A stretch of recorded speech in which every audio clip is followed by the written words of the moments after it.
Thank you, CS, and thank you, the entire team of all the officers, all the directors who have contributed to the information that we have gone through today, and particularly also Wala and Musa, who have been part of this, and PS Muhati has been very, very, very, very helpful. PS, I want to confirm this. In the beginning of this exercise, because even my boss, the president, was not exactly sure where we are heading or we're trying to do with this. And until I had to go to Nakuru to recruit him into this, for him to see how important this is. Until that time, sometimes, you know, it's normal in life, you feel like you want to give up because you find stumbling blocks, resistance is here. But I remember one time, I can even remember where I was driving near Parliament Road, and you told me, dare you give up? Even if you don't see me, don't give up. And I want to tell you that day you really approved me, and now we are past the 50% mark of this exercise. And I want to tell you that I see huge opportunities for us to partner to work this out, you know, and to save this country. Personally, I am in charge of public service, performance, and delivery, but I am not here for that.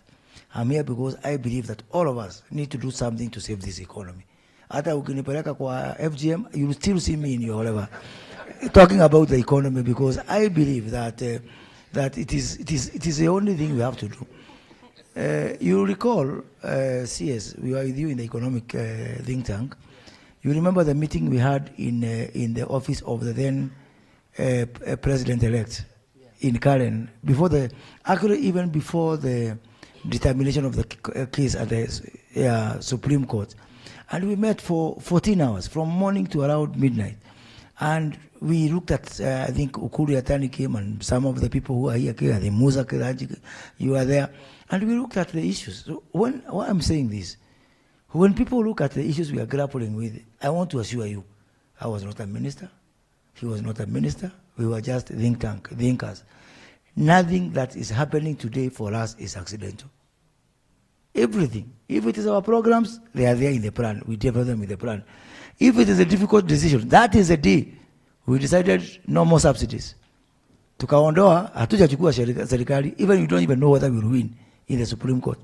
But we were very clear that the distortions of the unga, of the fuel, and we calculated month by month, 25 billion shillings every month that we are going on into this one.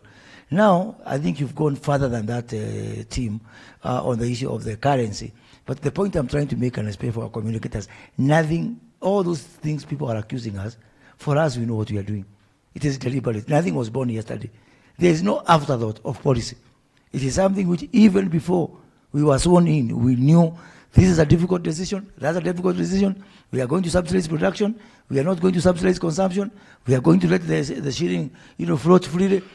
So, ni mzuri kutuhurumia, but mnahurumia watu ambao mwiba ya kujichoma hayabiwi pole mwanaisha. So we knew from the beginning that these are the pitfalls we are going to get into. And I'm just saying this because maybe there's some people who are testing our resolve. How can you test the resolve of people who made these decisions way before we were sworn in? So it is deliberate, and we have the fortitude and the determination to carry through some of these processes, because, Chris, you are my witness, because you are there also. 14 hours we were there, and there's no accidental policy that we are pursuing.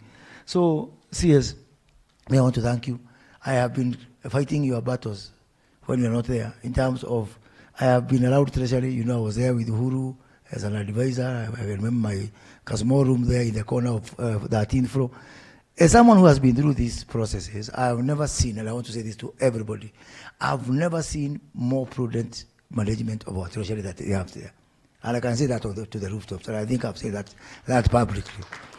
I've never seen a Treasury that balances this vehicle, this horse, which was galloping and jumping, within the context of very adverse, environment or conditions that are there. And that is why I want to agree with the PS. Because if we have survived these worst times, then we can be able to overcome it and move forward.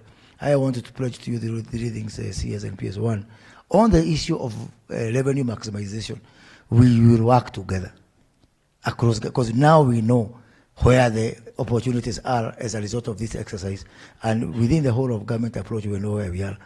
On the most, for me, favorite issue right now of fiscal consolidation, we'll work together, because we now, at least for you, you are busy. I'm not saying we are idlers, but at least we can go to every state department and challenge them, and we have challenged them. James will be part of this roadshow. We are challenging them. Is this necessary? Is this necessary? Can't we do this? And I want my classmate Albert to really take seriously this issue of legacy.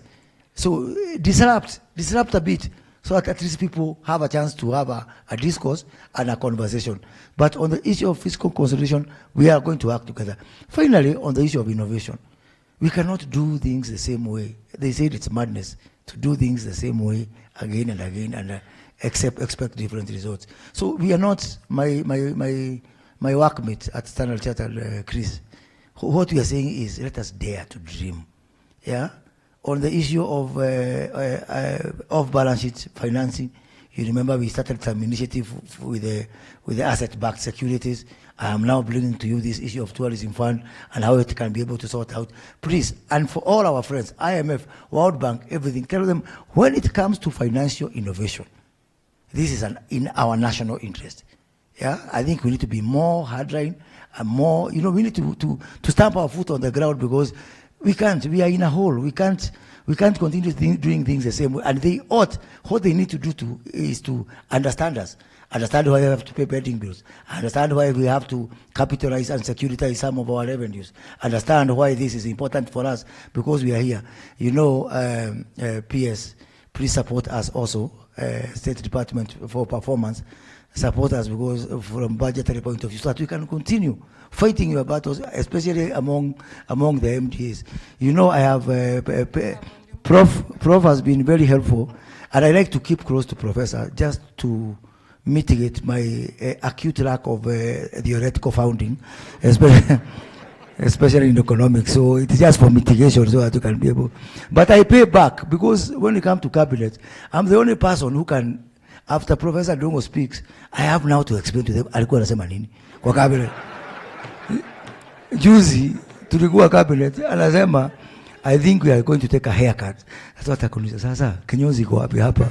So at least I pay back, but I also get, because in a sea of blind people, the guy with one eye is actually the one who knows. So me, at least I can see a small light there.